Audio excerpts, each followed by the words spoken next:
Buonasera a tutti, sono Valentina Foschi, vi porto il benvenuto al Think Outside the Box 2000, Series 2022-2023 e volevo aspettare ancora qualche minuto perché sto ricevendo messaggi di persone che si stanno collegando, però dovremmo esserci.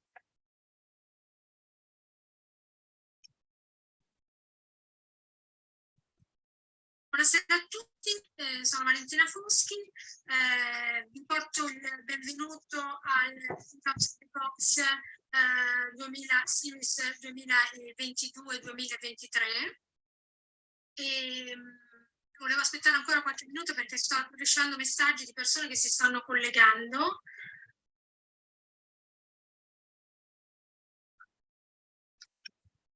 Ok, perfetto. Mi danno il segnale che possiamo cominciare. Benvenuti a tutti, buonasera, benvenuti alla sesta edizione di Think Outside the Box 2022-2023.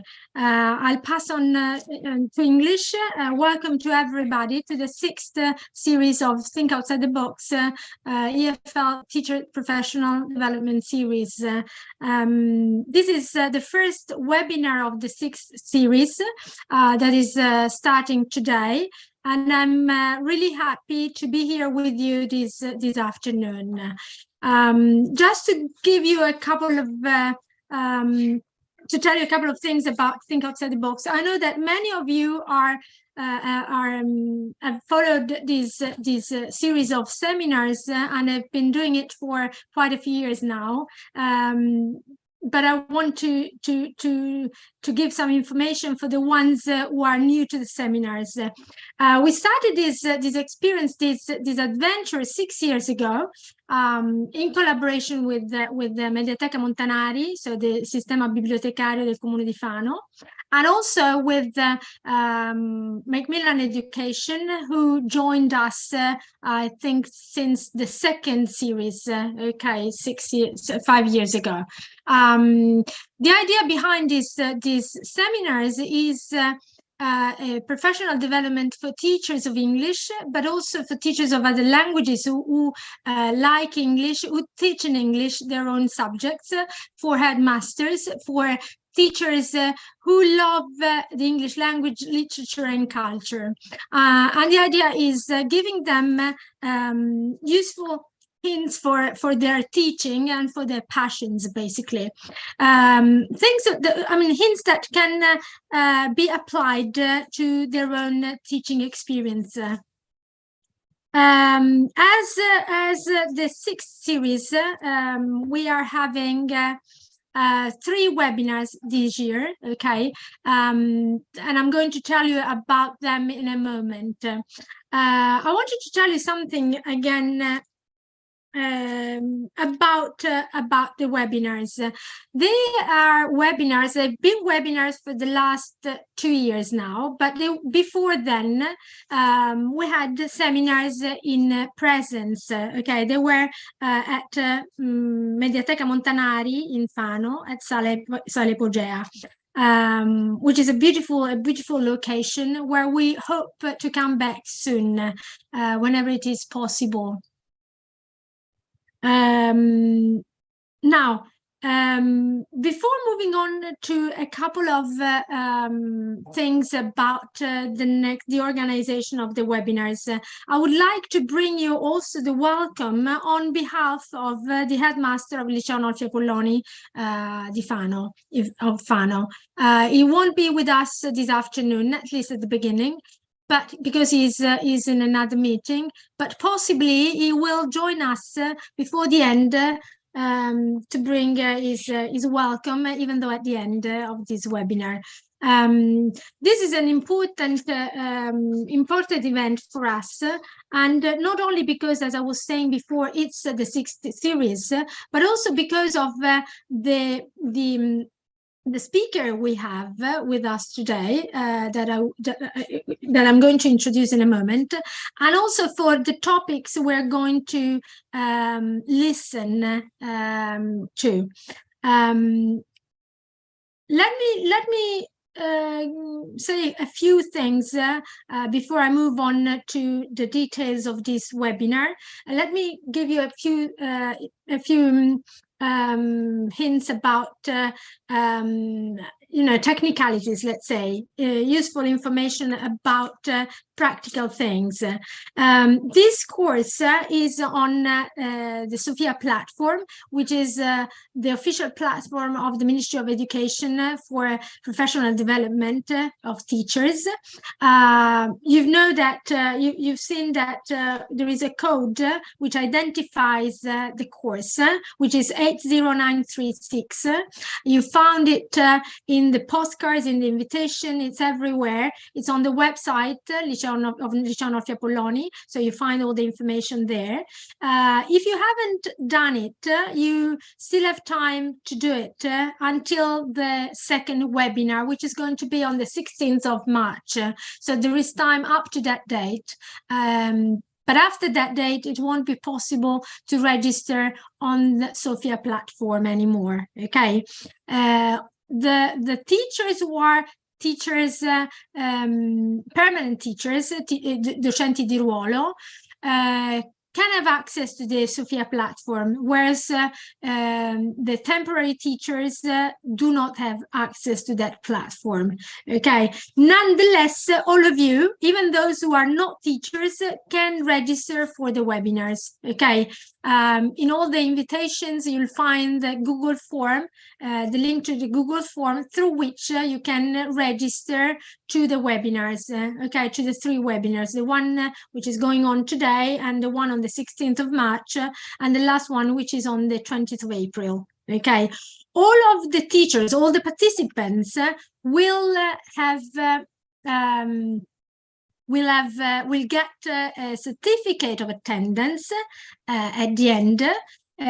Those of you who registered on the Sophia platform, will download the certificate directly from the Sophia platform, whereas the other ones, the other teachers who have not registered on the Sophia platform, will get a certificate of attendance via email. Okay, now pay attention, because pay attention when you write down your email in the Google form, because it has happened several times that teachers doing it in a hurry didn't realize that they've done some spelling mistakes, or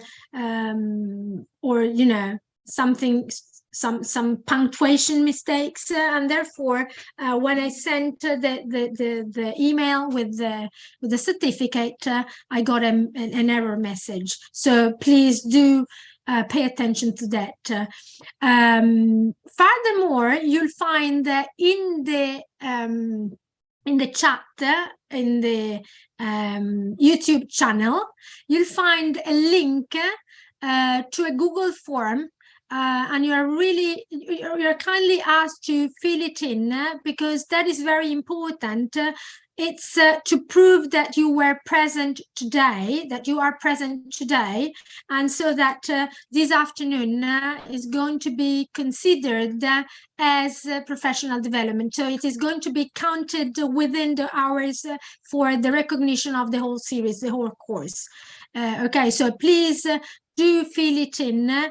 As you see, I've inserted also your email address is asked twice for this reason, so that should you have made any kind of error in typing it quickly, you rewrite it, and eventually, hopefully, we got at least one which works, because otherwise I don't know how to get in touch with you.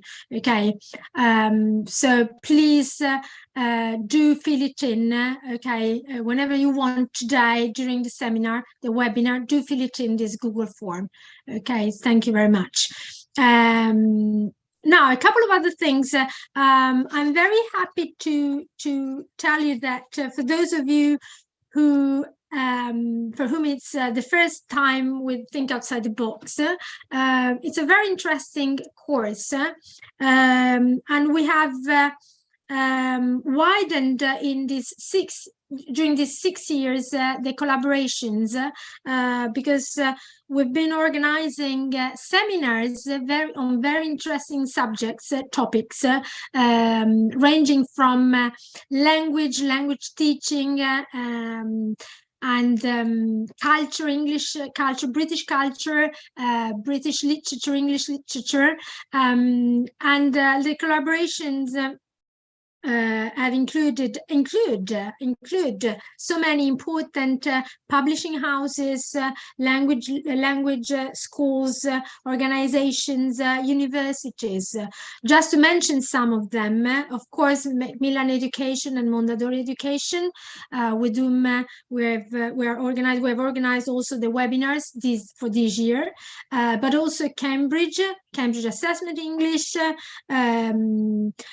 Cambridge University Press, IH Language School, Milan, in Lingua School, Virginia Woolf Society, Italian Society, the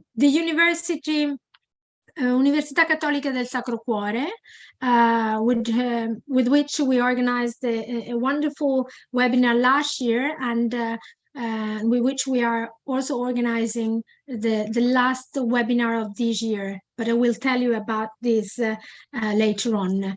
So I'm really proud on behalf of our school that we have had so many important speakers and dealing with so many interesting subjects for all of us, and so I'm very happy of that, and I think it has been as I was told by many of you, an interesting experience, and I hope we will give you some always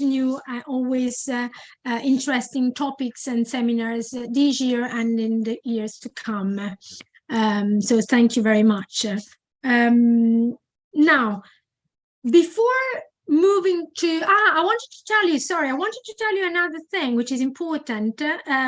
Starting a couple of years ago, this initiative is under how we say it, under il patrocinio del Comune di Fano, which is another thing which makes me particularly happy, because of course it's another recognition of the importance of what we've been doing during these 6 years.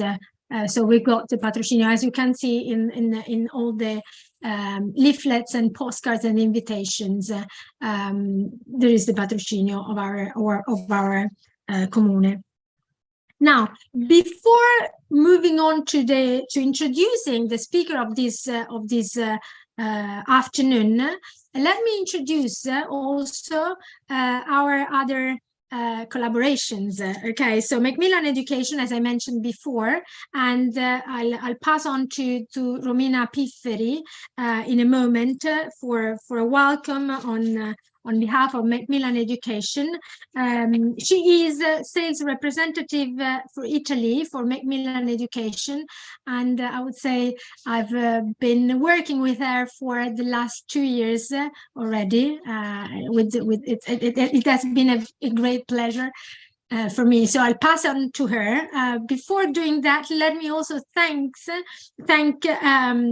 Marco Camilletti, who is of the Agenzia Core in Camilletti, who is the local agent for the Marche region for both Macmillan Education and Mondadori Education. So I want to thank you, Marco, as well, to be here, and also to help me to have helped me throughout these years, also in the organization of many of these webinars, the ones where we had Macmillan or Mondadori with us. So thank you again, and I'll pass on to Romina so that she can say hello and bring her welcome to you. Thank you. Thank you, Valentina, and hello everyone. Welcome to the webinar. So I'm Romina. I work for Macmillan Education. You might already know us as a publishing house, but just to give you a little recap, we are a publishing house that is an international publishing house that operates in Italy as well, thanks to lots of collaborations, including our collaboration with Mondadori Education. We have several books, a wide range of books, and both blended and digital. And together with Mondadori, we also have some localized titles that are extremely interesting. So I'm available if you have any questions or curiosities, or even if you are in Le Marche region, you can contact directly Marco Camilletti, and then we can obviously organize calls or face-to-face meetings, no problems at all. As a publishing house, we obviously focus on books, but not only books. We decided some years ago to start this fantastic collaboration with Valentina, just to have an academic approach on everything we do, because our mission and vision is to develop culture and spread culture. So the very first goal for our publishing house is to develop and share culture. So this is the goal of today's webinar, and I'll just maybe pass it on again to Valentina so that she can introduce the speaker, Richard Twigg. And I hope you enjoy the webinar, and we are always here if you need help or information. Thank you very much. Thank you, Romina. Thank you very much. And well, I confirm it has been a pleasure for me as well to work with Romina. And we're going to organize many other interesting things together. I'm sure about it. Richard, it's to you in a moment. Let me introduce Richard. I don't really think he needs any, introduction, but just in case. Richard, I mean, I've known Richard for quite a while now, and I've already listened to many of his talks, always interesting, different topics.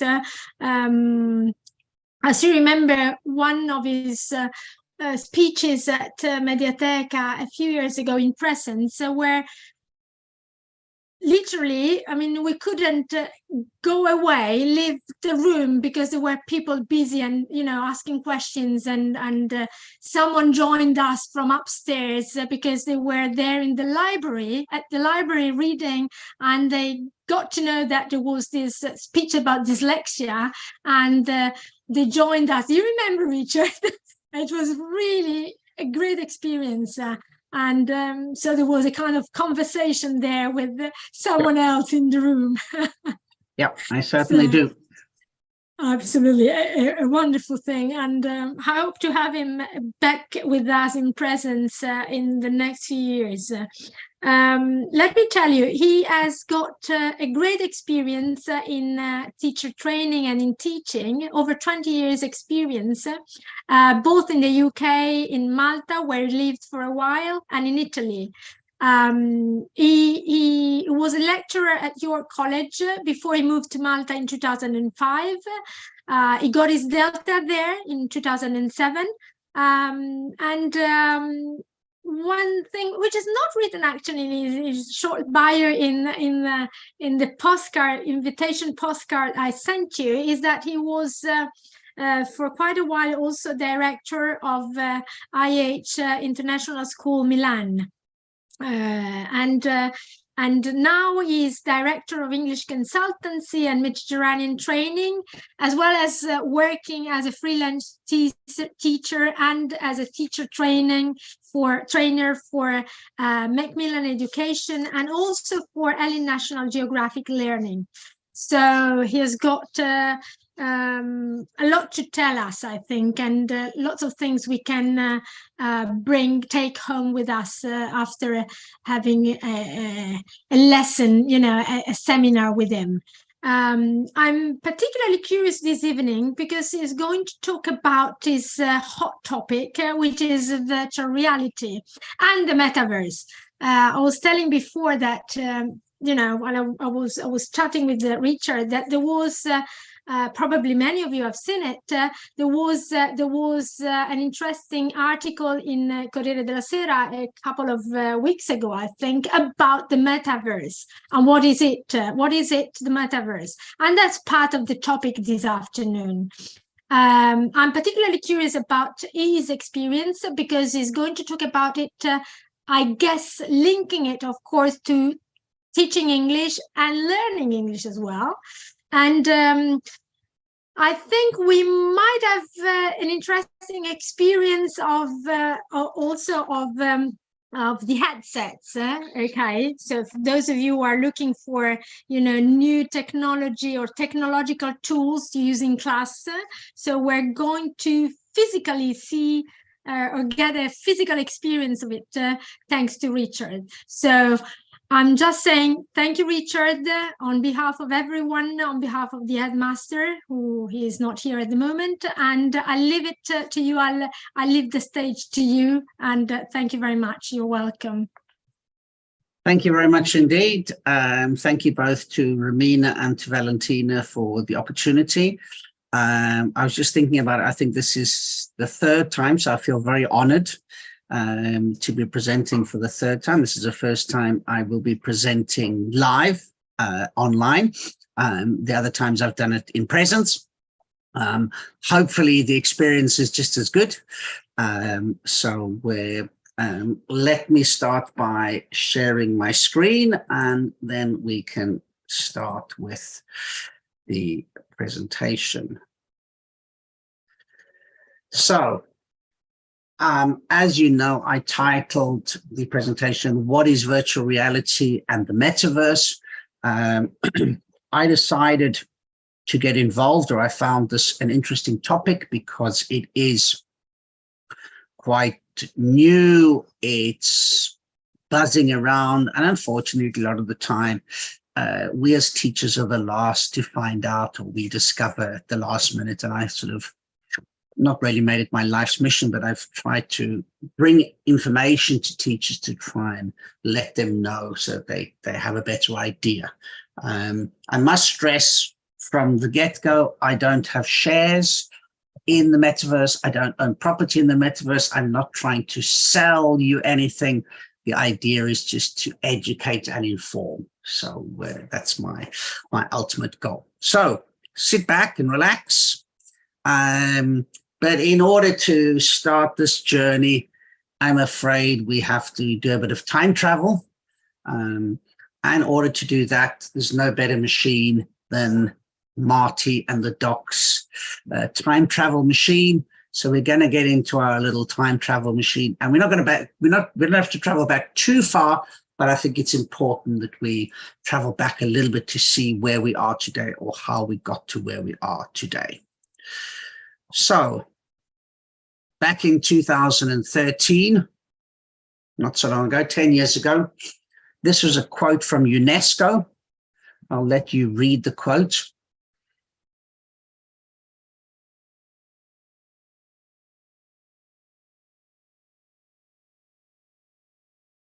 And so if we think now, just 10 years ago, we were talking what was the buzz thing to be using mobile devices, whether they were smartphones, tablets, computers of various types. We were starting to talk about the use of mobile devices and how they might move learning to settings to maximize understanding. Then we move on to 2014, and I'm not too sure whether any of you or how many of you dabbled with these, tried these. They were called Google Cardboard, and obviously from the name, they were made out of cardboard. And it was something that was developed by Google. And basically what you did, if you look on the side here, you can see this orange, and you basically slipped your smartphone. It had to be a smartphone. You slipped your smartphone into the front, And it was an opportunity to see another reality, start of virtual reality, by using these goggles, the cardboard goggles, and the smartphone. As with most things, this platform was intended as a low-cost system, which in my opinion did what I think it set out to do, to encourage interest and development in virtual reality. So 9 years on, here we are today talking about virtual reality, and hopefully I'm going to give you a little bit of an experience, a little bit of taste of virtual reality. But I think that without something like this, possibly we wouldn't have generated interest on the outside, and more people wouldn't have jumped on board. Here's a short video, it's just a 1 minute 34. I thought this would just be something to give you an idea from a student's point of view. So I'm just going to make sure that my sound is shared so that you should hear the sound on the video. You could pick anywhere in the world that you want to go. Where would you want to go? I would like to go to the moon. Thailand, ancient Greece, India, to Nigeria, my homeland. one or maybe all of the 7 wonders of the world. When you explore different places, you have the chance to actually learn something new. You want to be able to show the kids that there's something outside of your community that you could go to and learn from, and that there's other places you can visit. All right, so let's do our objective and we'll talk about the lesson for today. We're going to take a field trip to Verona, Italy to see the place where Romeo and Juliet lived. I'm going to take you on this field trip under the water. Okay, you guys ready? Pick up your devices. And look in your cardboard.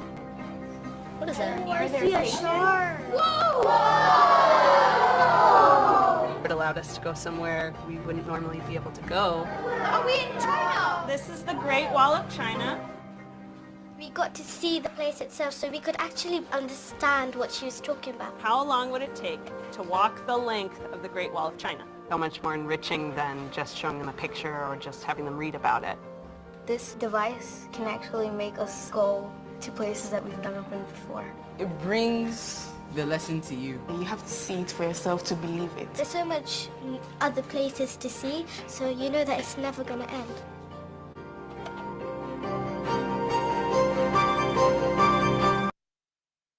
Okay.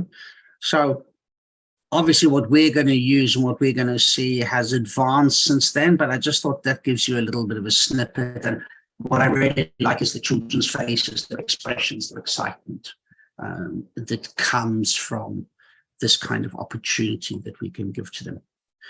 So staying with 2014, along came this device, and we'll see some differences between the two. So this was the original Oculus, and as you can see, there was a cable, and the cable was attached to the computer, so you were kind of tied, or as they call it, tethered, so you couldn't move too far away from your computer. And believe it or not many people realize this, but Facebook actually bought the company that made these headsets. The company's called Oculus. They bought them for $2 billion back in 2014. Then in 2017, we had UNESCO again, a little bit longer. I'll let you read this as well.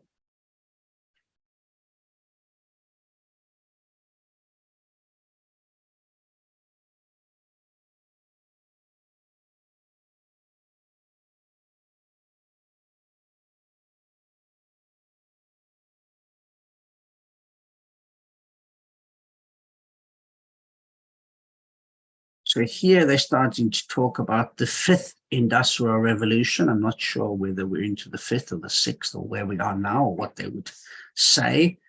But the interesting thing here is that this revolution, they said, was driven by fusion and application of things like artificial intelligence, AI, automation, robotics, multiplied by the far-reaching connectivity between billions of people with mobile devices, giving us unprecedented access to data and knowledge. So we've moved on just in that short period of time. UNESCO is talking about these mobile devices. Now suddenly we're into a 4th industrial revolution. So things were happening quite quickly. 2019, Oculus Quest. This was the Oculus Quest. It was the original Oculus Quest was black. It was developed by Oculus, which was a division of Meta Platforms Incorporated. So Meta Platforms existed back in 2019. And we know that they had been bought by Facebook by then, but they were still operating under the name of Oculus. We also know what else happened in 2019, and probably the less that's said about that, the better. So we will move on. Then we jump to 2021, and along comes Mr. Zuckerberg, and he says that he's going to rename Facebook Meta.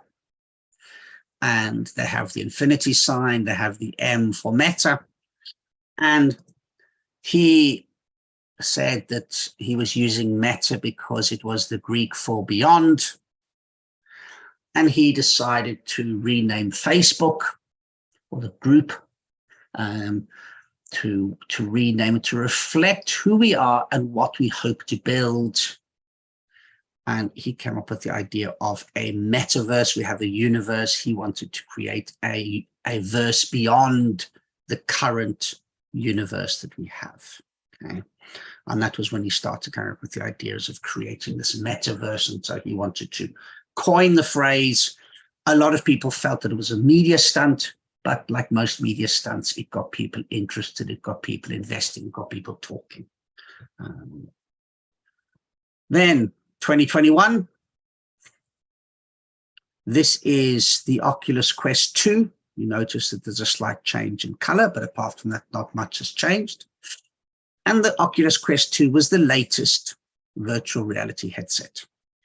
And then in November of 2021, they decided to change the name. And so they changed nothing else, but I'll show you a little bit later. On the front of the headset, it says Oculus. On the latest ones, it now says Meta Quest. So instead of Oculus Quest, it says Meta. Okay. Then 2023, technology has moved on. We know the technology has changed. We've been part of that change. We've been involved in change.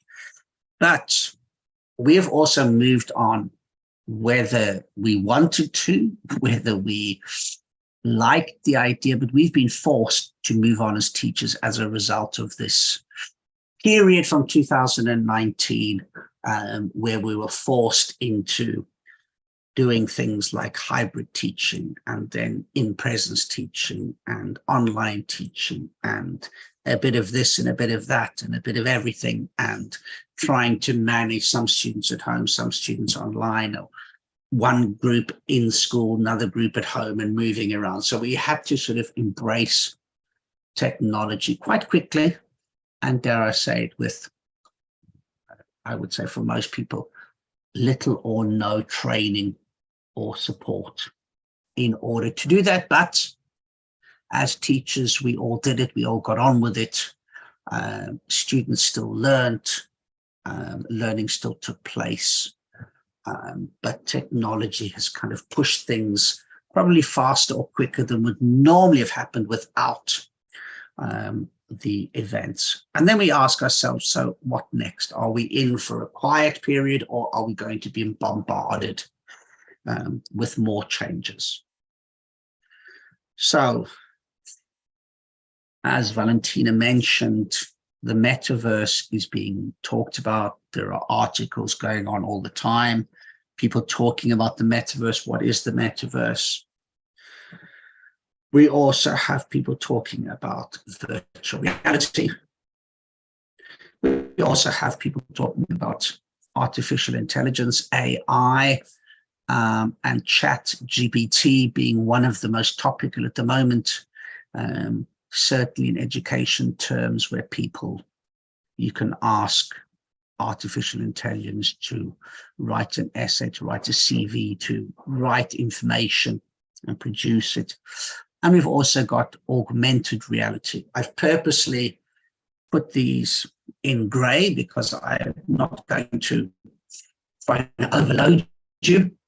And just to put a caveat, augmented reality, for those that might have followed it, you might have heard that Oculus has come out with a new headset called the Meta Quest Pro, retailing for 1,600 euros.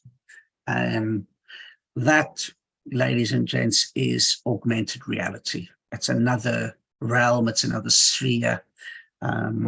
It's really aimed at people that want to do gaming. Okay, so that's not something we're looking at.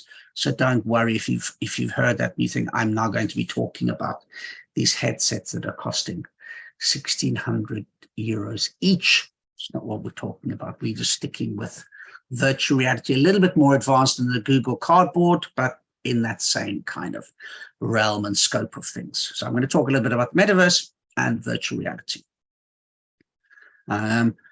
If you do have any questions, please feel free to, I believe Valentina has a system where you can either send in a WhatsApp message or you can make a note and then we'll ask the audience and we'll get the questions. So if you've got questions coming up, please jot them down. Obviously, there's no opportunity to interrupt, but write them down. There will be time at the end for me to deal with, hopefully, questions that I can deal with. If I don't know the answer, I will let you know and I'll try and see if I can find the answer. So what is the metaverse? Well, let's look at it this way. Let's take the internet. Most of us are now familiar with the internet. The internet is two-dimensional. We have text and images on a flat screen. Okay, we can search, we can do things, but it is very 2D. Okay? If you now imagine that the metaverse is, for want of a better description, the internet, but something in 3D. Okay, so now we've got more immersion and it is multi-sensory. So we've obviously got the sight, the sounds, feeling is there, the senses, the smell is on its way. And we'll see, obviously taste is going to be difficult, but we've got some of those senses. The brain is quite powerful and it can interpret many things. What they do say, or they have been saying for some time, is that they say in a few years, so they've been talking that by 2025, I think that that's possibly not going to happen as quickly as they thought it might. But they originally said that the metaverse will be what the internet is today. And we know what happened to the internet in 10 years or over a 10-year period. So they're talking there'll be a sort of a similar shift or a similar change in the metaverse. And with that in mind, a lot of companies have gone out and bought space, bought property in the metaverse. One of the ideas with the metaverse is, because it is a virtual reality, we can all own a penthouse suite because they're not taking up space. So there's a possibility there are infinite number of penthouse suites. You don't have to worry about them being sold out or being occupied or whatever.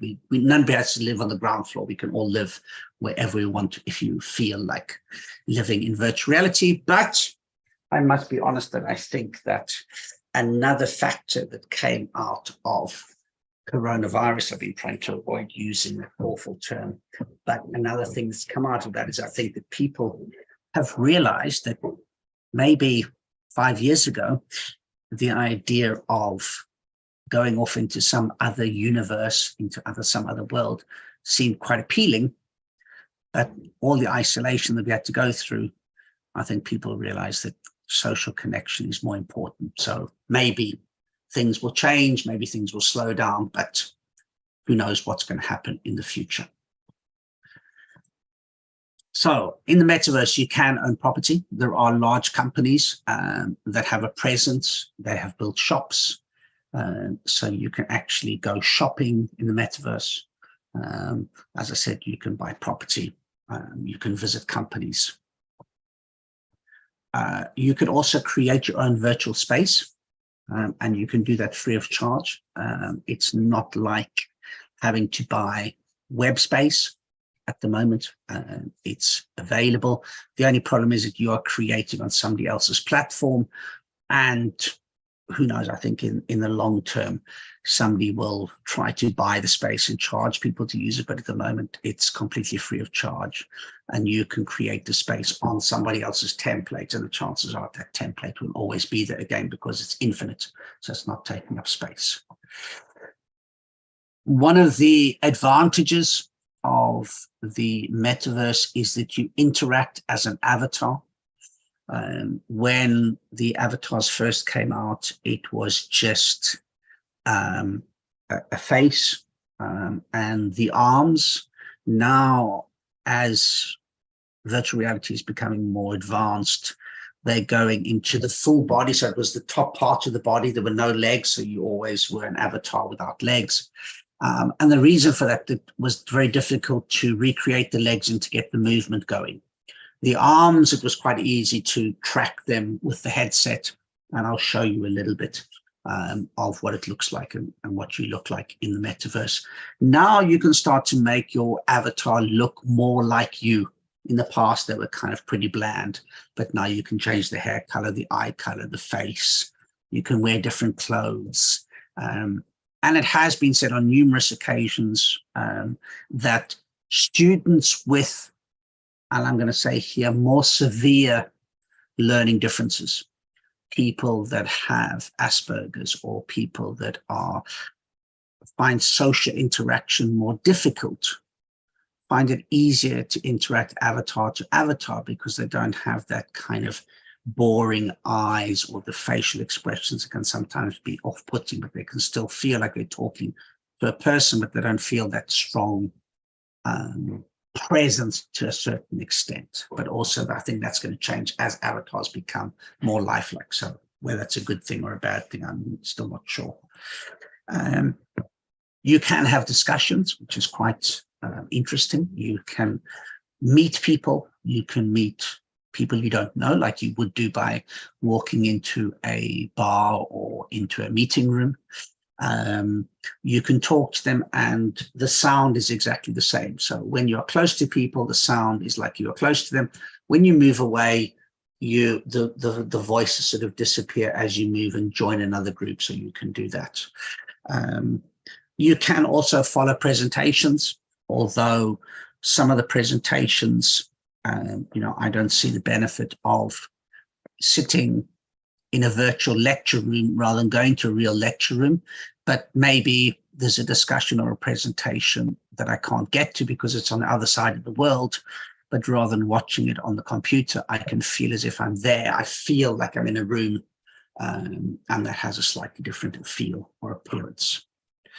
The key thing with the metaverse is that wherever you go, whatever you do, although you are physically in the space that you are, the classroom, your living room, your study, wherever you happen to be, you put the goggles on and you immerse yourself. And the message or the feedback that I've got from a lot of people was, I really felt as if I was there. I felt I'd been transported. My body felt as if I was in that place and not in the classroom for those 5 or 10 minutes that they were wearing their headset. And I think that is where the main appeal comes from, that the students are fully immersed and they can go to that place and feel as if they're physically there, so that they get that full body experience. So now we've talked about what the metaverse is. So what is virtual reality? So virtual reality is basically using computer technology to create a simulated environment. So we are not going to the real place, we are going to a computer generated or a simulated environment that's been created using computer technology. The key thing is that with virtual reality, the user is inside the experience. You guys at the moment are all sitting, looking at your computer screen, possibly following me on your mobile phone. And if you look around you, you are wherever you happen to be. Maybe you're in a car, maybe you're in an office, maybe you are sitting on your sofa, maybe you're on your desk, but you still have the real things around you. You've still got distractions. If I look to my right, I've got a calendar. If I look to my left, I've got a mess. If I look on the floor, I've got my dog sitting at my feet. So I've got potential distractions. I'm not in the experience. I'm just a watcher more than an active participant. Okay. In virtual reality, the users are immersed and you are able to interact with the world. So you can do things. You can pick things up. You can move around, which is different. So I can touch things on my computer. If I don't have a touch screen, I'm just looking again. I'm just a participant. I'm not, I'm a watcher, not a participant, an active participant. So the computer is transformed into a gatekeeper to this artificial world. So this allows you to enter the artificial world. As I said before, senses, obviously the obvious senses of vision, hearing, touch are definitely there because you pick things up. But at the moment, it's still in the development stages, but they do have what they call haptic or haptics.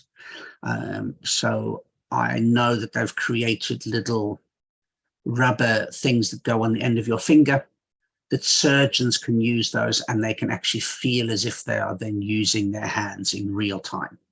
There have been incidents where they've used virtual reality with a number of doctors around the world to simulate, excuse me, to practice performing an operation to separate two Siamese twins that were joined at the head.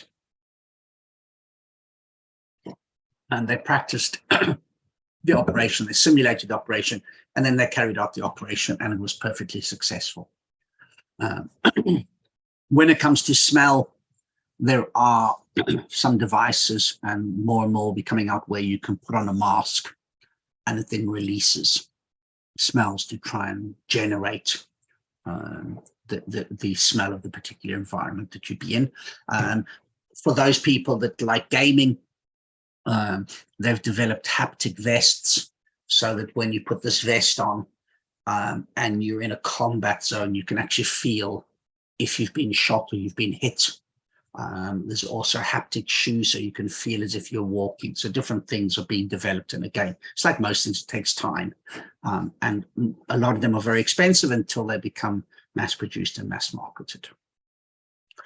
So the only limits to a near real virtual reality experience are the content, which is obviously improving on a pretty regular basis, and the computing power behind the people that are creating those. You don't need an all singing, all dancing computer. I am not a computer gamer. I've never been a computer gamer. I don't have a computer gaming machine. Most people know that if you are a computer gamer, you need a really high-powered, very powerful computer to generate the graphics. With virtual reality, you don't need that. It's all in the headset. So you don't need extra. So what is the idea? How does this link to teaching?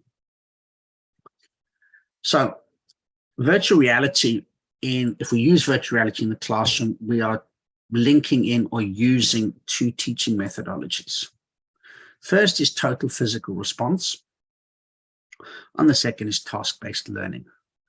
And I assume that we're all teachers here. We know. If you're not too sure, I'll leave you guys to do a bit of research exactly into what the two are all about. But total physical response, getting the whole body involved, the whole body movement. Okay, so just a couple of things here. We've got listening and responding. What does it do? It means that we quickly recognize meaning in the language being learned. So if I do it, I remember it more than if I just listen or see it.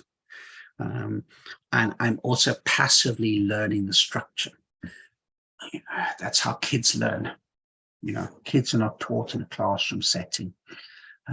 They respond to things, they do things, they see parents doing something, so they mimic, they act, and they do, and they recognize what it means. Parents tell them to do something, and then they help them, they encourage them, and they put words and actions together. Task-based learning. So here, students are given interactive tasks. Now we've started things with escape room activities again, which are quite innovative, quite fun. The students like them. Students like doing tasks. They like getting involved, putting things together, doing projects, particularly if they're kinesthetic. Okay. But one of the key things with any task-based learning is students need to communicate. And isn't that what we're trying to do with language? Is encourage, get people to communicate. Yes, we're going to make mistakes. Maybe the communication is not going to be perfect. I know there's times when I make mistakes, even as a, what do you call it, native speaker, a fluent speaker, whatever mother tongue, whatever language you want to use. But we make mistakes. But the key is to get the message across in such a way that it is intelligible, the person understands. Maybe if I miss the third person S, does the person know? Yes, they do, but as teachers we're always corrected. But again, the message is intelligible, can be understood. Okay. And obviously, once they've completed the task in whatever task they're doing, even if it's not in virtual reality, we use that task to then discuss and analyze the language. So maybe we do it through storytelling, or we do it through miming, etc. We can do exactly the same thing with virtual reality. So we're using it just as a means or a medium to create the content, to create the idea, set the scene, and then we can come out and then use it as a teachable moment. So where does all this fit in with thinking outside the box? So the idea of these webinars is thinking outside the box. So by thinking outside the box, we want to generate creativity. We want to be a little bit different. We want ideas.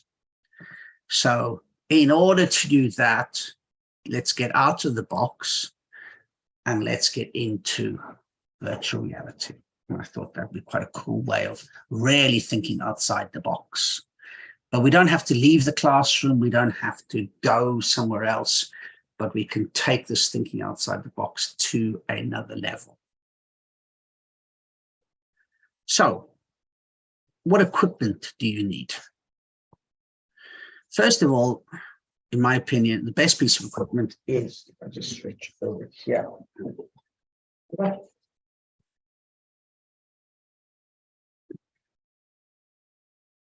This is the headset. I've got, if I take off the blurry background, you'll probably be able to see a little bit better. So I've just got a fancy head grip on here because I use it more often, but it comes with a standard elastic grip. There's no need to have the fancy headset.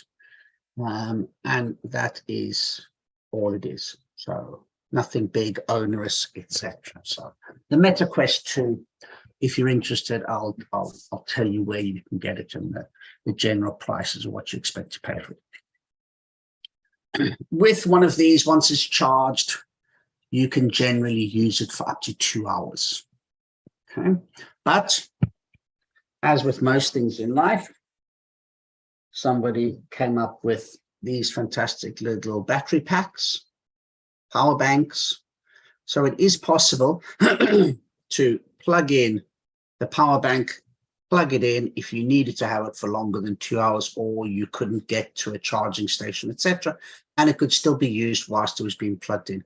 If you want to get really innovative, you could strap the power bank to the back of the headset, and then the students don't have to stick it in their pocket. But 2 hours generally is more than enough because the lessons are not 2 hours long and we normally have time in between. But if you've got back-to-back lessons, 2 hours would be more than enough. There's lots and lots of free applications that you can get on the headset. And there is also an opportunity to get 30 euros of free credit. And I'll explain to you how that works. So you can also get buy some apps, but buy them for free. Another cool feature, which was not intended as part of coronavirus, but the headsets now come with, this is made of silicone. There's a face guard here. So it's nice and easy to wipe, to keep clean. Underneath there is foam. And basically they found that the foam was irritating certain face types, skin types. And so they provided the silicone face guard free of charge. So now it's nice and easy just to wipe and keep clean rather than trying to keep the foam clean. So we've got our headset, but what do we need to do to use it in the classroom? Well, first of all, we need the headset. Then we need one of these, okay? Either a large screen TV, and I say a large screen TV purely because you want something that the other students can see. A computer is possible, but it can be a little bit small if you've got 20 or 30 kids in the class. Or if you've got an interactive whiteboard, absolutely fine.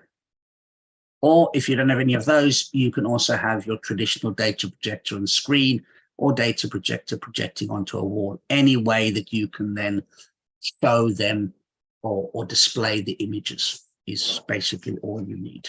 Okay? And then the final thing is you must have Wi-Fi, because as you can see, this has no cables.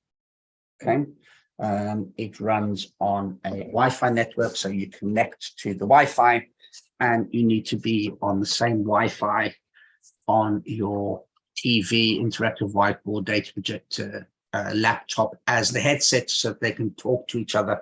Excuse me, just.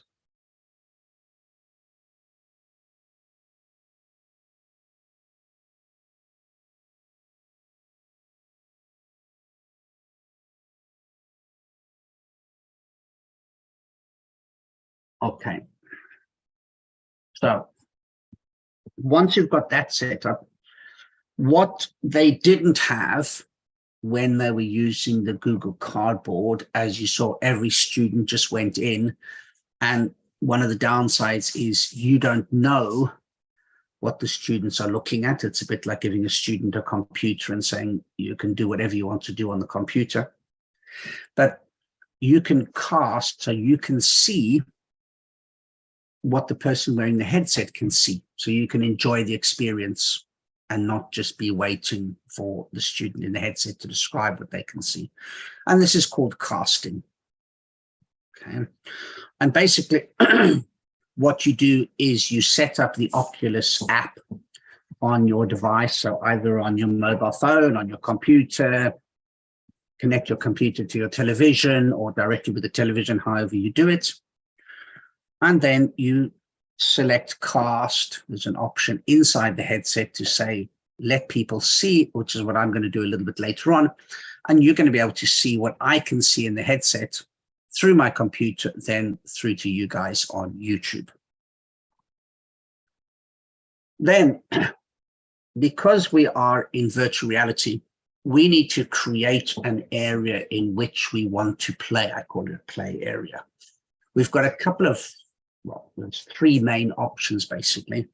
In an ideal world, we'd want an area of 2 meters by 2 meters. So you've got a bit of space to move around. But we don't always have 2 meters by 2 meters.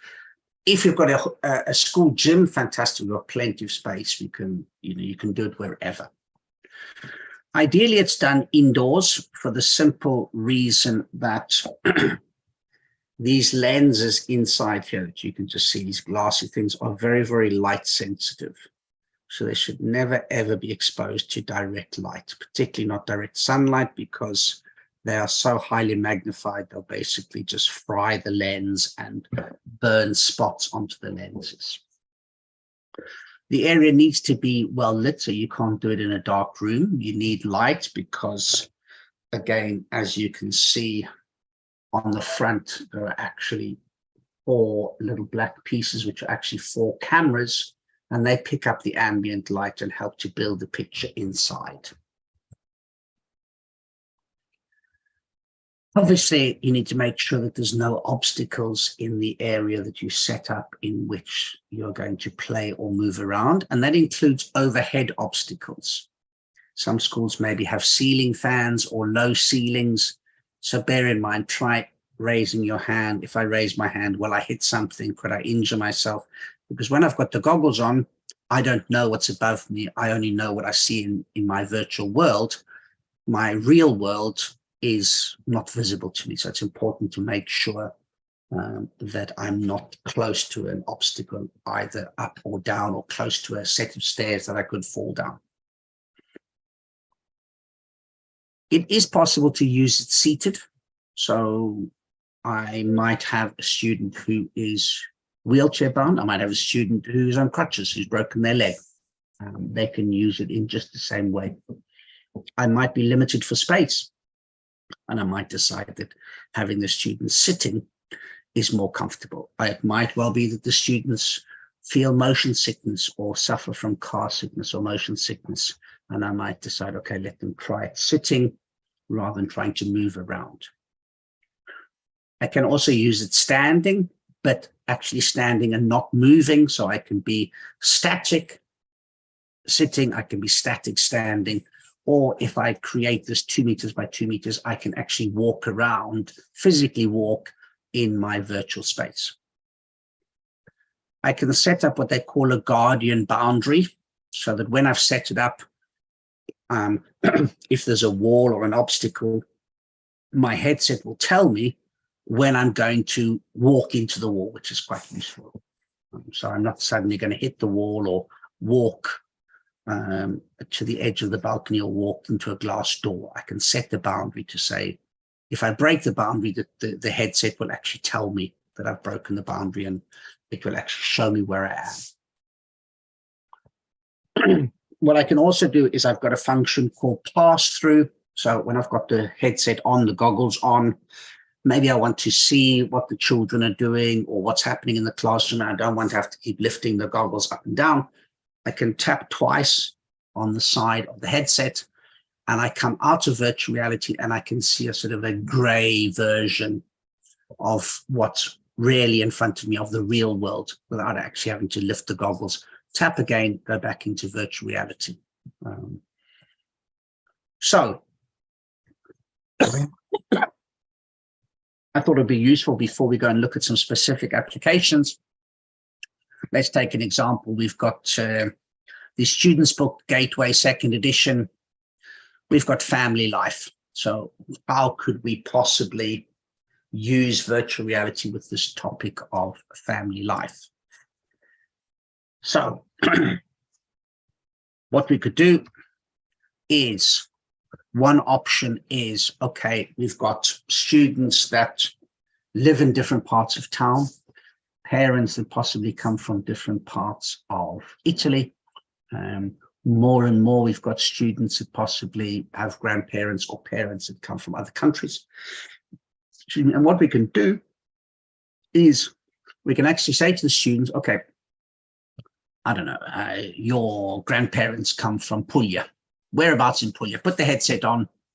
Let's go and see where your grandparents' house is. They put the headset on, they can go and have a look, and they can describe where their grandparents live. And then the rest of the class can see, and they can appreciate it, and it makes it more real rather than just a verbal description. They can actually see. So they might sort of say, this is where we like to go on holiday. So let's go and see. They could describe where they go on holiday. They could also do things like describe how to get from your house to your grandparents' house, or to get from your house to school. And they could physically do the walk, or they could describe where the park is. So they could use different ways to kind of bring things to life and to look at those. So that's one way that you could kind of incorporate family life with virtual reality. Another thing, for example, in one of the units is mapping the world's languages. So we're talking about different languages, there's different people. So you might say to the students, okay, choose a language and choose a country where that language is spoken. let's put the headset on and let's go and have a look at the capital city, or let's go and look at a monument or something important, get a feel. We've now seen, we're talking, I don't know, let's take France, we're talking about French. Let's go to the Eiffel Tower, look at the Eiffel Tower. One student's got the headset on, looks, everybody sees it, right? Okay, now we've got an idea. What did we see? What does it bring to mind? What's different from Italy? What's similar? Talking about France, maybe they've seen stuff in a course book, etc. But it brings stuff to life. Yeah. So, what are the applications? There are so many, so I've just decided to pick a couple, just two or three to talk about. The one is called Wonder. I say here that it's not free because it costs €9.99, but it's a one-off. It's like buying apps on the App Store or on Google Play. But with this €30 that I mentioned, if you have the €30 voucher, you can obviously get it for free. And I'll explain a little bit more about what Wonder is afterwards. Then there is a specific application which has been developed using Erasmus funding, so which means that it's free and will always be free. And this is called virtual reality for language learners. So it's specifically been designed for language learning. It comes with a full set of teacher's notes. There are 4 different worlds, and there's lots of opportunities to use it for language learning. It doesn't only have to be in English, it could be used for any language because there's no language in the worlds. It's what the students produce is the language. And then there's a relatively new one, which is called Body Swaps. And this, I think, has potential. Unfortunately, again, I should have put it here, this is not free. You can get a demo. But what you can do here is this is more for the, not the higher end, I'd say the older students. They can simulate job interviews. They can simulate conflict. And they basically partake in the role, and they're involved in the conflict, and they're trying to resolve or deal with the conflict, or they go through a job interview, and then they swap bodies and they watch themselves. So they watch an avatar of themselves performing the role, and they can then analyze and see, and they are sitting in the interviewer's chair and watching themselves, how they perform as an interview or how they deal with the particular conflict or the situation. It's been used quite well as well with people for discrimination. So putting people into black skin or brown skin and then dealing with the situation and seeing how they would feel if that makes them feel different. Yeah. That's something that I'm starting to look into and to dabble with. I haven't done a lot with it, but I've bought the license and I plan to sort of explore a little bit more. So if I'm going, this one is completely free. This one's $9.99. This one is a little bit more expensive, but it needs a bit more time and experience in using virtual reality before you get involved with that. So Wonder, as I said, it costs $9.99, €10. It is basically based on Google Maps. So it is Google Maps, it uses Google Maps, but instead of just seeing Google Maps on your computer, you are actually the Google Map camera. So if the Google Map went down the street, you are like as if you are the camera. So you could walk down the street. You can see things as if you are physically on that street. So if you give me a couple of seconds, you probably need 2 minutes if you want to quickly nip to the bathroom or grab a glass of water. I just need to turn my computer around, and you probably want a little break from me droning on. I'm going to turn my computer on so that you can see me. Then I'm going to set up my computer and my headset, and I'm going to give you a quick demonstration of Wonder and what you can do with Wonder. Okay, so I'm going to stop sharing this screen, and I'm going to start sharing this screen, which will then come live with what you can see. So, bear with me. You'll be able to hear me. Shuffle around, make some space.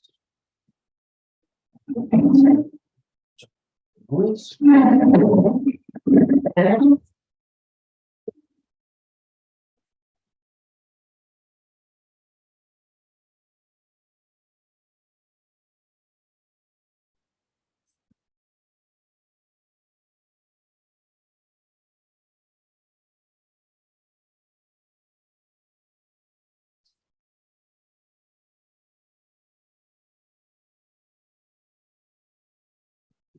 I should be able to see.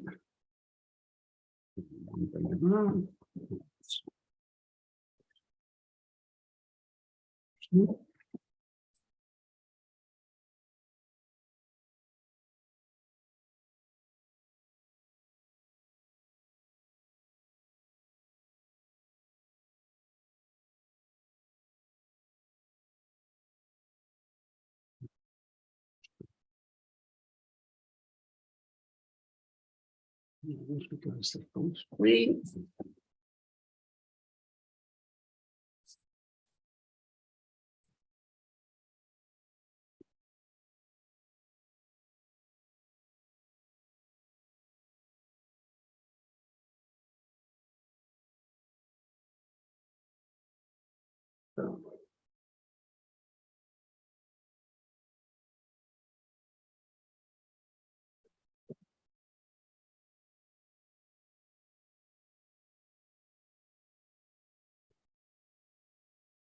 If it might be. Maybe if I take out my headphones and do the sound. Yes, you can hear me better.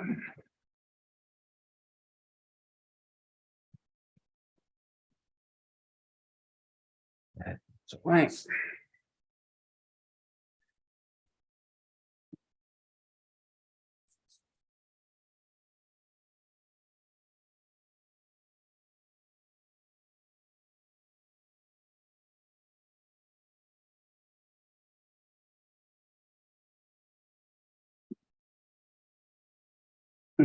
So I'm now going to put this on, and you won't see me just yet. I just need to set up so I share what I can see.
Just bear with me 2 seconds, just trying to find Yes. That thing has disappeared. So.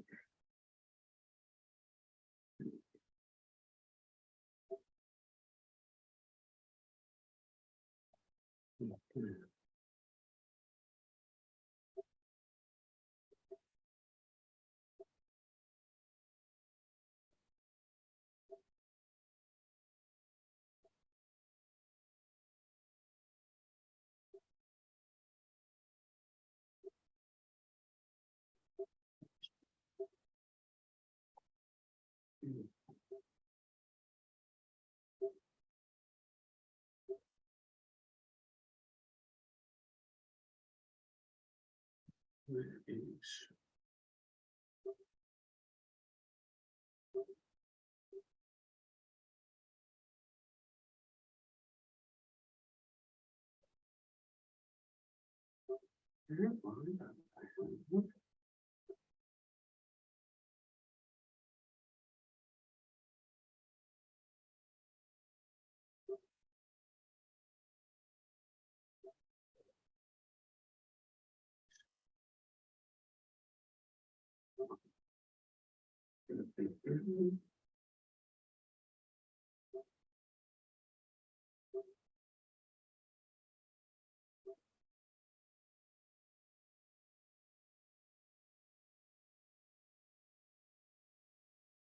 Just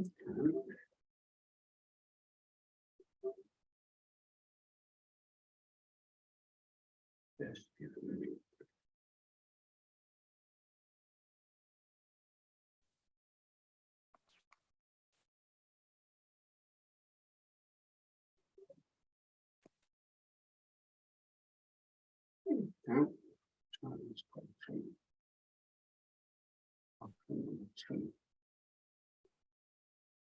For some unknown reason, that removed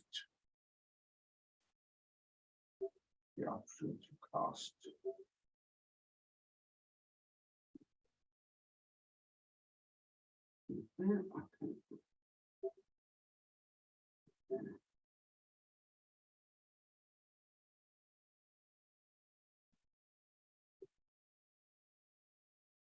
I'll spell this this way.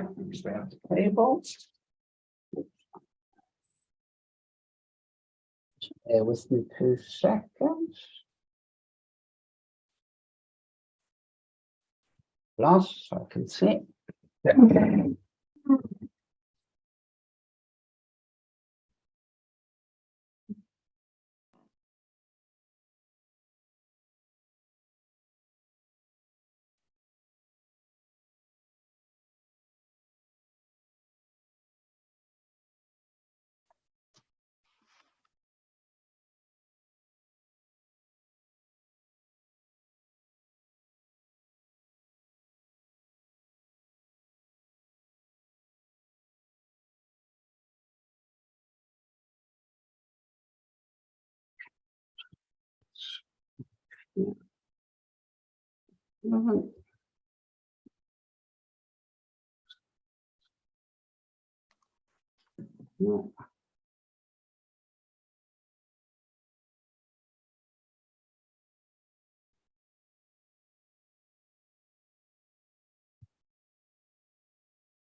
No.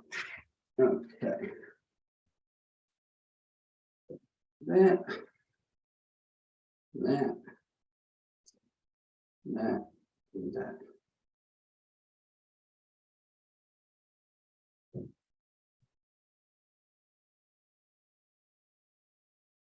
Okay. Can you guys see? Yes. Yes. Yeah. Okay, fantastic. So that should be sharing. So you can see a virtual world, yes? Yes. Confirm. Okay. Okay. So now I am going to go to Wanda. Okay.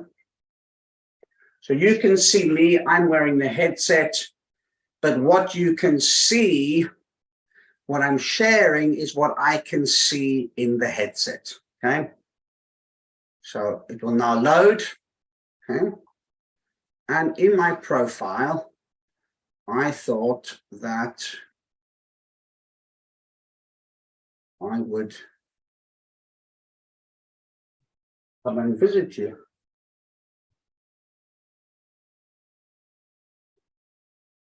Does that building look familiar?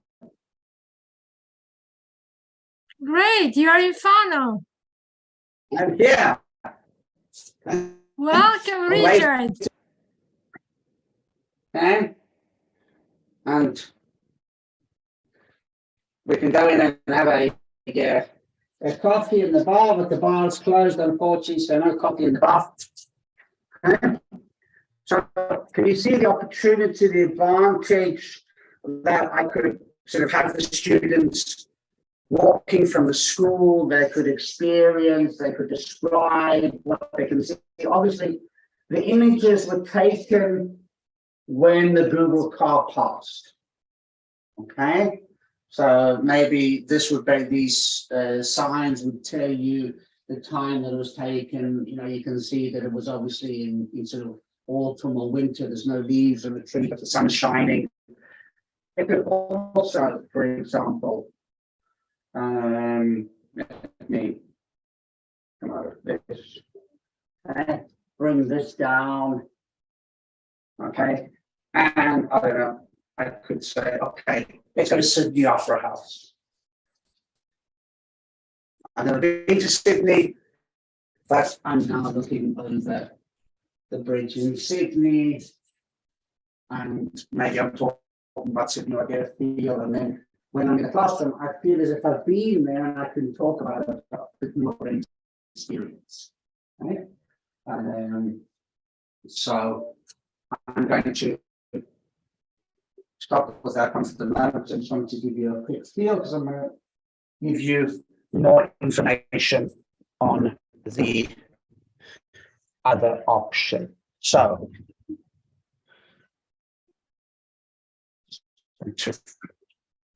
down here, it's going to be easier than fiddling around with my computer. So for the moment, let me stop sharing that. So the idea with that particular one was to show you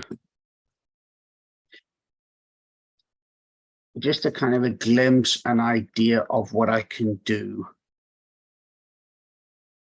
with Wanda. And obviously, if you imagine that with Wanda, I can go anywhere in the world. Just turn this light off behind me. It's easier to see. Okay? So with that, I can go anywhere in the world. I can visit any place. I could get the students to describe it. I can go to museums. I can do quite a few things. I can visit places in virtual reality. And as you saw, I was viewing it, but you could also share the experience. And for me, one of the key things is that we're not looking at having to have 20 headsets, 20 students, 25 students, all putting the headset on and going off to discover separately or in a group. So we can keep the cost down. We can have one headset, 2 headsets possibly per classroom, and the students can then share and see. And the whole point is that the students would describe to the students in the class. You might kind of lead in. So I might say to the students, what words did you hear? Where do you think we're going to? And hopefully at some point they'd say we're off to space or we're going to explore space. It was a countdown. I could describe, I could discuss why God's love is going to be with you, etc. All sorts of different opportunities that I could look at. And the whole idea would be to lead in to say, we need to go up to the space station. Okay. We've been told that there's a communications systems error on the space station and they need somebody to go up and fix it. And we've been decided as a class, we need to go up, we need to send up some people to do it. But it needs to be repaired as soon as possible. So we can't hang about.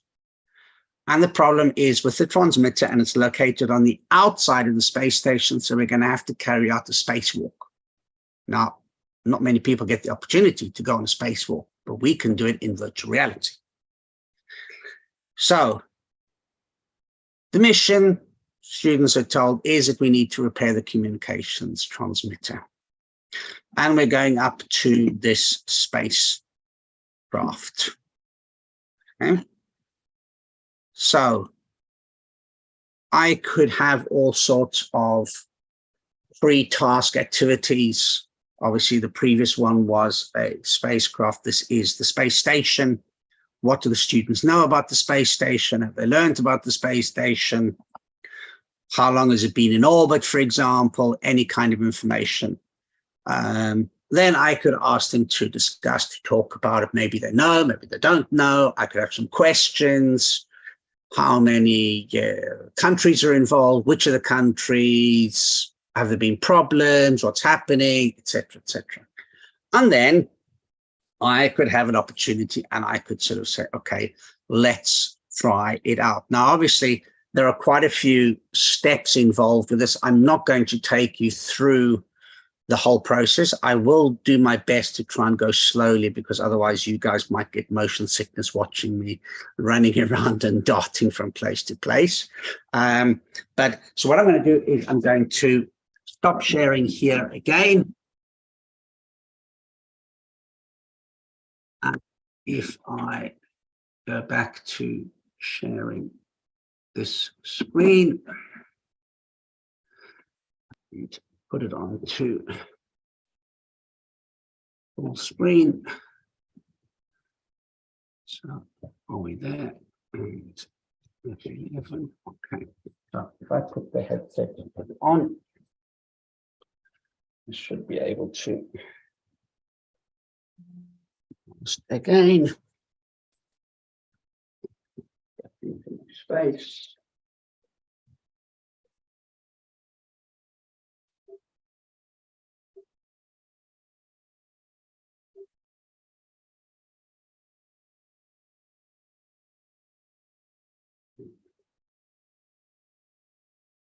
So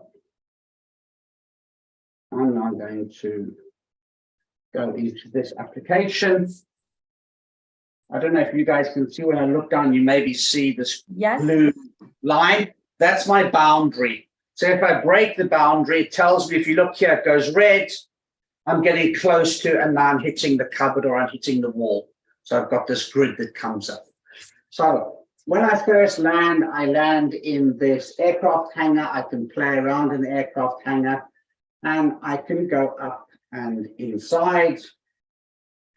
I stand on this plate, and I've got 4 worlds to choose, 2 tasks. So I choose space station number 1, select them. I'm just using my finger, and I lift the lever, and it teleports me up to the space station. So now I'm in the space station. So in front of me here, I see that there's a communications antenna error, analysis and repair needed. I can look down through the last floor. I can see the world. I can see the pilot's chair over here, so I can get a little bit closer, have a look and see the cool bits and pieces. I can't get into the chair, but I can get close to it. And if I stand with my back to the chair, I can see that there's one door there, another door on my left, and there's a door in front of me. Okay. So if I head, so obviously I could walk if I wanted to, but I can use my joystick just to teleport myself. I get close to the door, I touch the door. I'm inside this room. I see there's a number over there, and in the space station, and on the floor, there is a backpack. So I can bend down. Hey, oh, I've got this backpack in my hand. Yes. So put the backpack on my back. And now I'm carrying a backpack. My hands are free. I can open the door. And obviously, in carrying out my space mission, I need some tools. So I come inside here and I say, okay, here's some antenna boards. Have a nice view of the world. Let's enjoy a bit of the view. Not every day we get up into space. Have a look and see. Can you guys wave with me from down there? Okay. So I now see that there are 3 antenna boards, and obviously, as I mentioned, there are teachers' notes, and the teachers would know exactly, and the students. So the person wearing the headset, I'll explain how things work. But this is where you can see how I can be involved. I can pick up. I'm now holding one of those antenna boards in my hand. And I can open my backpack. And I can place it in my backpack. So now I've got the antenna board in my backpack. I've got 6 circles. I would pick up all the antenna boards. Then I would go this side. And I have, whoops, close to the wall. Tools. So I could have the students describing what the tools are. Pick up the screwdriver. What's a screwdriver? The other students could tell me, help me, use Google Translate, describe, or I could pick this up and say, what's this? And then the students would have to try and guess, tell me. And I can put it down, I can pick up the screwdriver, I can put it down, etc., etc. Then I will just show you one last thing before I come out of here.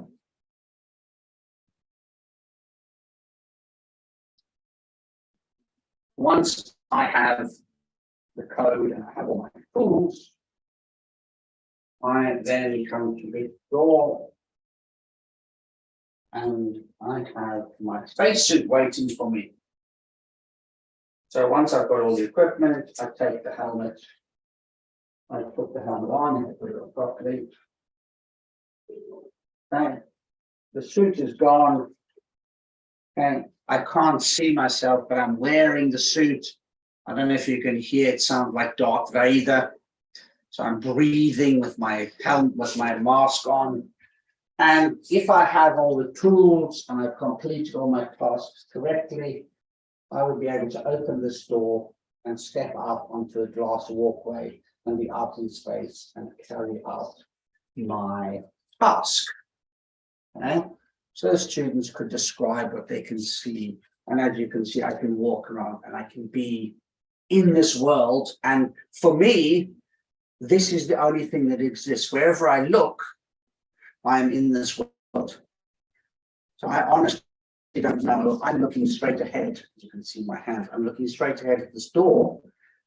I don't know if you on the computer are behind me, to my left, to my right, where you are.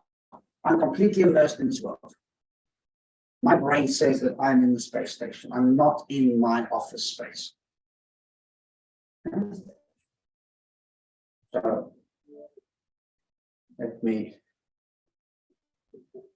out of this. Take off the headset out.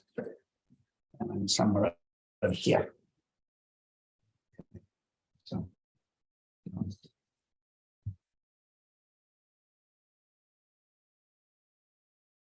if you don't mind, I'm just going to quickly try and grab this chair. Sit more comfortably.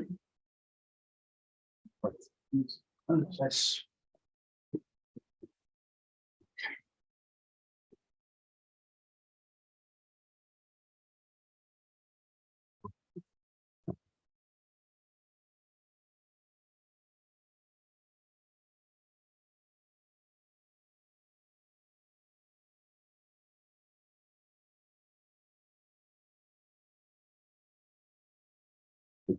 Let me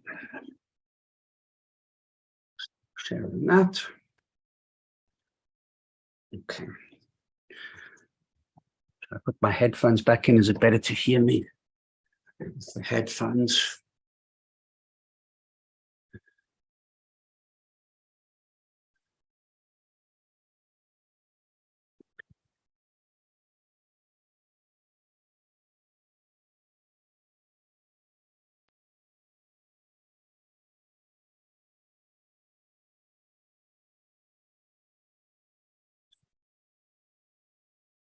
So hopefully make a little bit more sense now that you have seen the space station. So as I said, there's a number of worlds, a number of different pieces. So what could I do?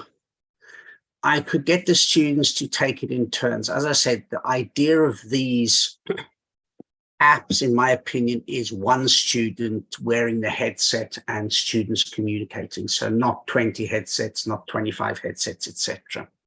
So students take it in turns to wear the headset. There are 7 items to collect: backpack, 3 antenna boards, and 3 tools. So I could get the students to change after each item, and they return to the starting room each time. So the next person has time to find the room, go through, open it, pick up the screwdriver, put it in the backpack. So it can be done quite quickly. Okay. And then the spacewalk ideally is done by one person. They put the helmet on, they go outside, they do the spacewalk. I could also provide the students with all the instructions, so making it as easy as possible. Okay. The students see what the student wearing the headset sees by you guys seeing on the screen. But has the least amount of interaction, because the students have all the instructions and they can tell the student wearing the headset exactly what to do. But obviously, for the first time, maybe I want to ease them in gently. I could also have the students with all the instructions, but they can't see what the student can see. So now the student wearing the goggles needs to be their eyes and describe what they can see. So I'm in the space station, I can see 3 doors, I can see a chair, I can see a glass floor, lots of communication or more communication. Okay. Or I can give the students the instructions, but I can delete some information. You need to find X. So we're carrying out a space mission. I need my hands. So where am I going to put my tools? Have a look around the space station and see if you can find something where you could store tools. So they hopefully find a backpack to open the doors. And then obviously they need to see what's going on, because they might say, look in this room, look in that room, look in the other room. So they've got a little bit more support. Or if I really want to push them, I could give them redacted instructions. So you could decide what to cut out. And all the instructions are available in Word, so you can play around with them and move them. So redacted instructions and no casting. So now the student needs to describe, and the students don't know what they're looking for. You might take out that they're looking for antenna boards. You might say you're looking for 3 pieces of computer equipment. You're looking for 3 tools or 3 items to carry out repairs. Depends on how confident the students are, the level of the students, etc., etc. And obviously here you have the greatest interaction. And with all of them, as you noticed, I've skipped over, I can also have a post-task discussion, or a number of activities post-task or post-activity. So I could also tell them that, for example, there's a solar flare. So you've got a limited amount of time to go outside and carry out the repair. Somebody could have a timer, add a bit of tension, tell people the clock's running down. You've got 10 seconds, 5 seconds up. Solar flare's coming. Start the activity and do it again. Next time you need to be quicker. Or I could have the students without notes, half the students without notes, half the students with notes, and get them to write a summary of what they had to do. So first we did, then we did, etc., doing narrative tenses. You could also have somebody writing or recording a live commentary.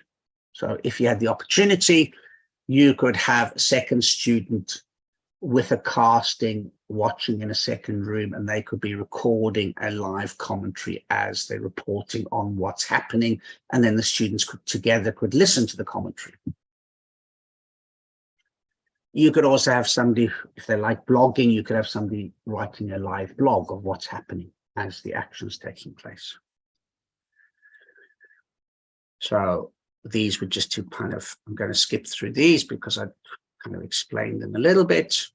Then I could also, after all of this, I could say, okay, next lesson, we're going to have a discussion on space exploration. Is it a good thing? Is it a bad thing? Should we be spending the money elsewhere? We could also get them to read about the International Space Station, do a reading task. Okay. See when my battery's running low, so I can just plug in the juice. Good. Okay. There we go.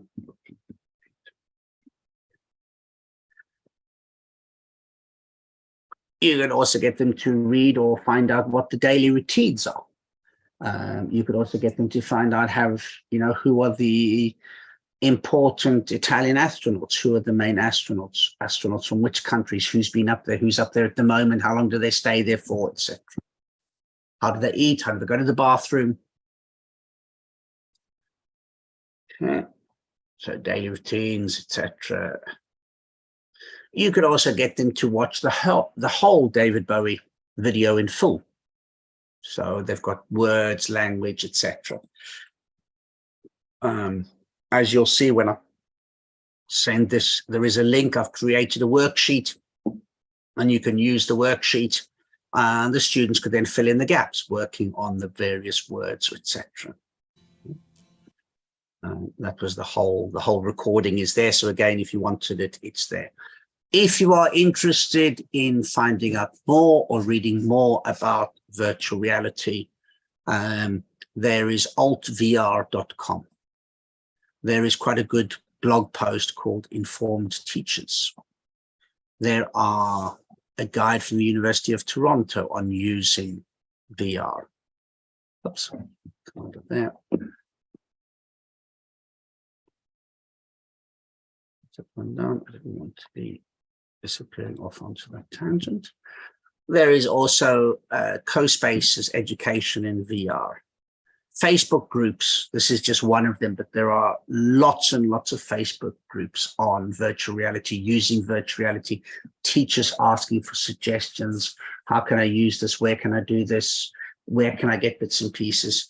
I mean, there are things that I haven't been able to show you, but there's anatomy and physiology. You can have the students put the headset on and they can see how the mouth moves when you swallow. Look at it from the front, look at it from the side, look at it from the back. So the heart, pick up the heart, turn the heart, look at it. There are a number of different things that you can look at and do. And I do apologize. We've only got 10 minutes for questions, but hopefully if there are any other questions, maybe I can deal with them in another way or another form. But this is just literally scratching the surface. My idea was to try and tantalize you or create some interest. It's impossible to do this topic justice, even in a full day. So hopefully I've kind of given you some information, some food for thought. Do we have any questions? Yes, thank you, Richard. Thank you very much. It has been really interesting. And there are quite a few questions, actually. Let me go through them. Okay, the first question was from one of our teachers. What do you think about the new VR2? The VR2, in what way? What do they mean by VR2? I mean because as I mentioned, there's this headset. If they're talking about mixed reality, I'm not a fan of it for the simple reason that if I was a gamer, maybe I would like to be half in my living room, half on a battlefield. Maybe it's different. I'm not a gamer, but I like this complete immersion. I like to feel as if I'm in another place, in another world, and not half and half. And so that for me is, but I'm sure that, that maybe there's a virtual reality phase 2 that's coming out. What I haven't mentioned, and maybe it's what they're talking about, is that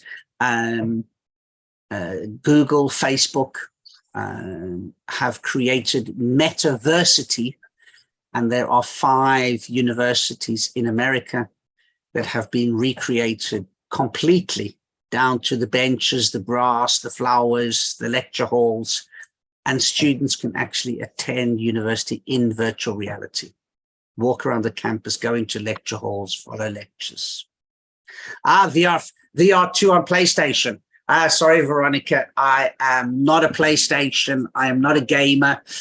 So I have to plead complete innocence.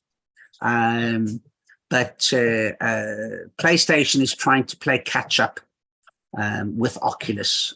Oculus and Meta are in virtual reality, they are the front runners, but there's always competition, and competition is good. So I'm afraid I can't comment on VR2 on PlayStation.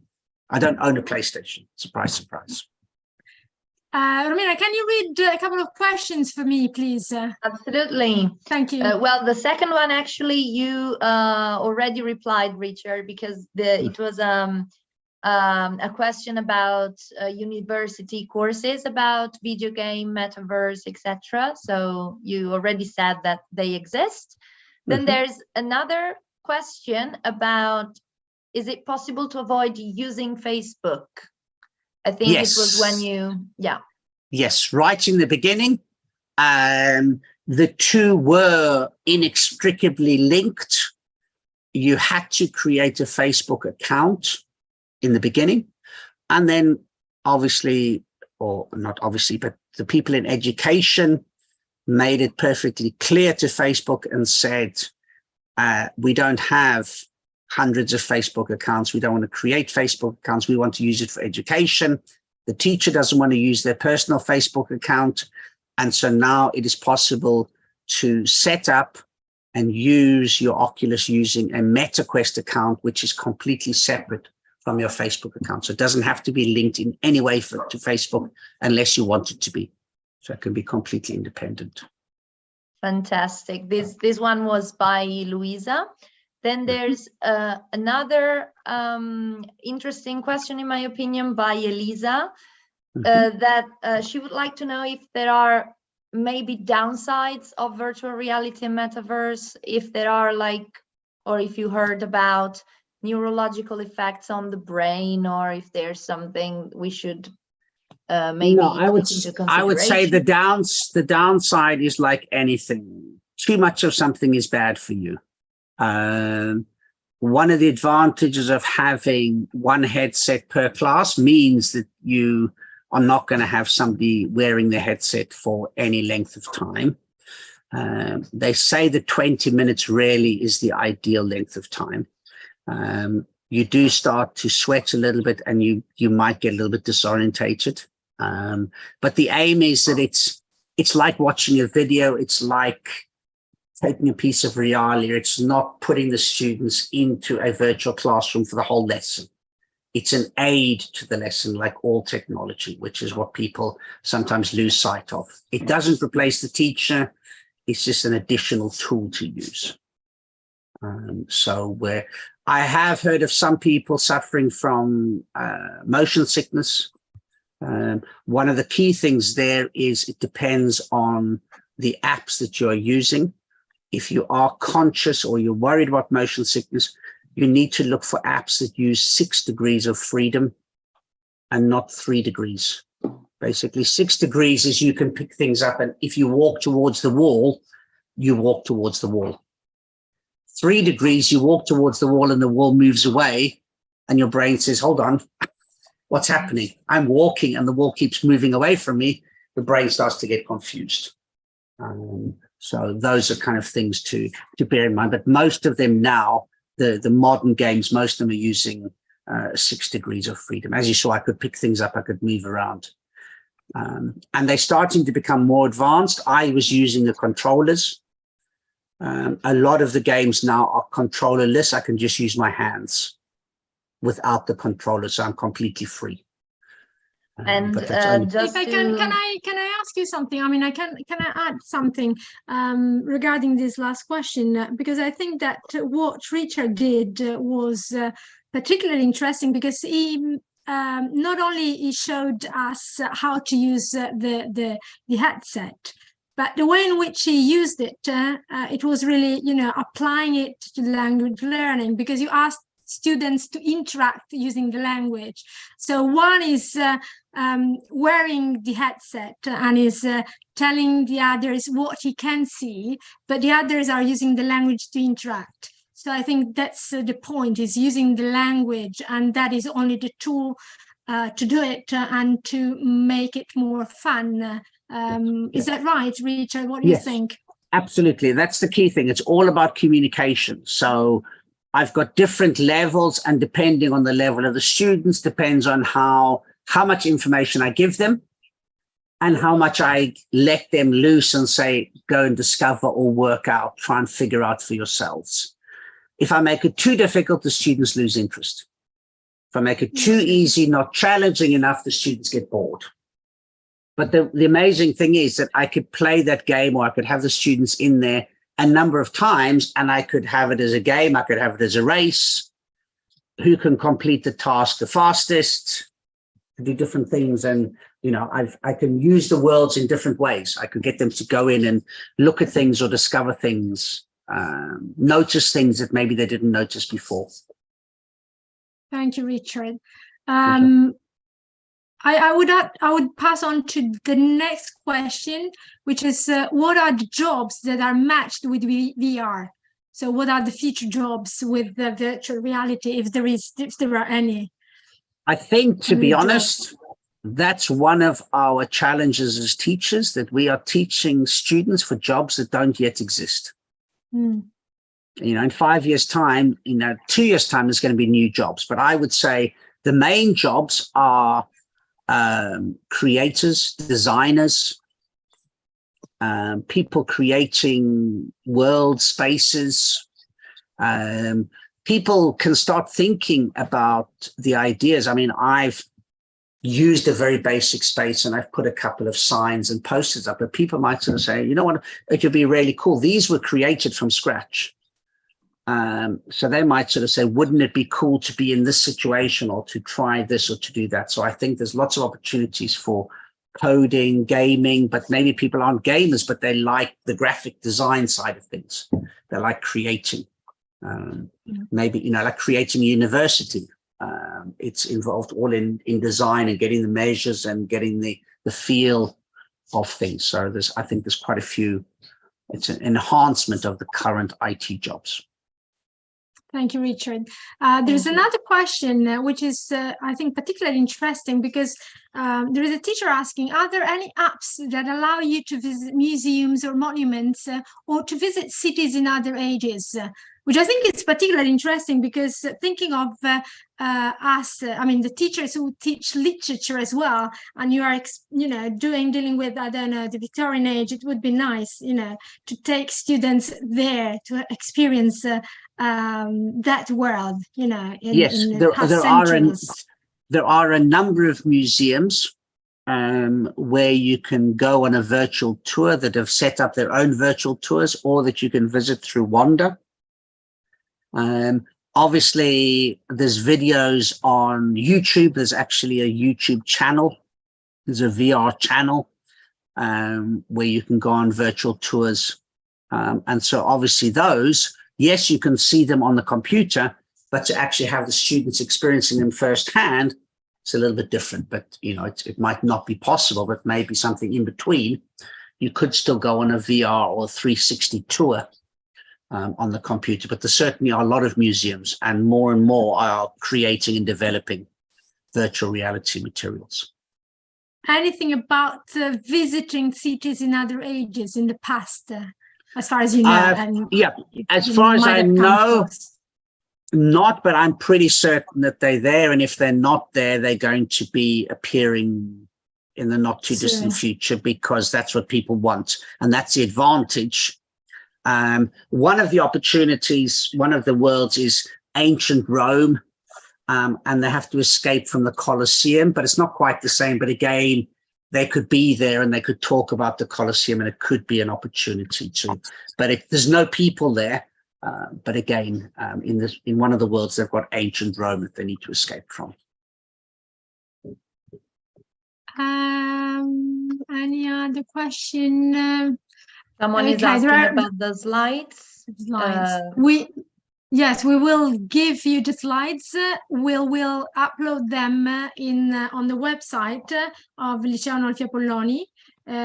So in the next few weeks, you will get the slides there, so you can download them there. Okay, no problem. And I'm sure somebody's dying to ask the question, but maybe they're frightened at the cost. As I said, I don't work for Meta. I'm not promoting it. The headset at the moment, I believe, retails for 499 or 450 euros. And to be honest, I bought it from Amazon. I know that some people don't like Amazon, but that is the easiest place to get it from. That's the average price. Unfortunately, Meta just put the price up by 100 euros. When I bought it, it was 350. But they were selling it at a loss on purpose. And now they've pushed the price up. But if you think about it, it's half the price of a smartphone. It's the price of a computer. And you're talking about 1, possibly 2 per school. So you're not talking about a massive investment. And you don't need anything else. You don't then need to go and buy extra equipment. Once you've got the headset, you've got the headset. You just need any computer and you can use it and get going. Okay, absolutely. Very interesting, because I think, you know, we were all curious about costs as well. That's right. Yeah. So don't be thinking that this is the Meta Quest Pro that costs 1,600 euros. Don't go and buy one of those. You'll be using some fancy gaming machine. But if anybody is interested, you're all based in Italy. I mentioned this 30 euro voucher. I'm not doing it for myself. You can do it with me once. I give you the code. I get 30 euros. You get 30 euros. But then you can share it as many times with all your friends. So in the school, each time you share it, you get 30, they get 30. So basically it just keeps multiplying.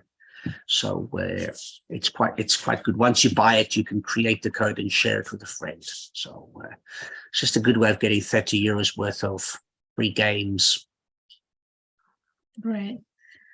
Thank you, Richard. I don't think there are any more questions. So I would like, before passing on to our headmaster, Professor Samuele Giombi, who has just joined after his meeting, I would like to remind you the next webinar, which is going to be on the 16th of March, and it's going to be with Laura Broadbent, who is going to talk about something, let's say, somehow linked to this first webinar with Richard, because she's going to talk about technology and gamification, and she's linking it, both technology and gamification, to social emotional learning. So I think it's going to be very, very interesting. And she will, you know, make some links, connections to what Richard has been telling us this afternoon. So I'm pretty sure it will be another interesting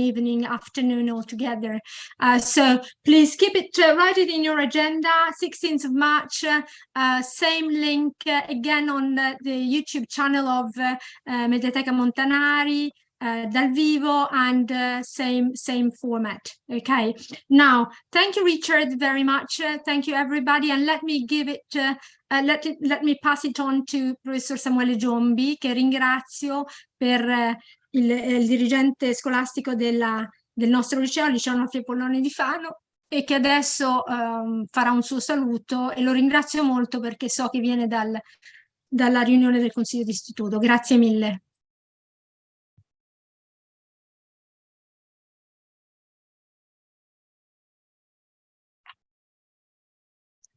Samuele, non ti sentiamo il microfono. Avete ragione, bene, grazie. Dicevo, grazie a voi, e mi scuso soprattutto perché avrei voluto essere presente fin dall'inizio, ma avevamo una concomitanza con un impegno scolastico assunto in precedenza. Io desidero soltanto davvero, come dire, dare il benvenuto per questa nuova edizione di Think Outside the Box. Tra l'altro questa edizione ha un titolo particolarmente attuale, no? Come quello della realtà virtuale e del cosiddetto metaverso. Quindi davvero grazie a tutti coloro che hanno aderito, in particolare al relatore di questa sera, Richard Twigg, che purtroppo non ho avuto il piacere di ascoltare se non per le poche battute finali in risposta alle domande, e grazie a Valentina Foschi che ha come sempre con grande efficacia e professionalità preparato questa ennesima iniziativa, ai nostri partner che sono Mondadori Education, Macmillan Education, il Comune di Fano e la Biblioteca Mediateca Federiciana Montanari di Fano. Grazie soprattutto a chi ha aderito, a chi ha partecipato, e mi auguro per le prossime occasioni di poterne gustare in qualche modo anch'io. Grazie ancora e buona serata a tutti. Grazie Preside, grazie a tutti, grazie Romina, grazie Marco e ci vediamo il 16, tutti su questo canale. Arrivederci. Grazie mille. Grazie, arrivederci. Arrivederci.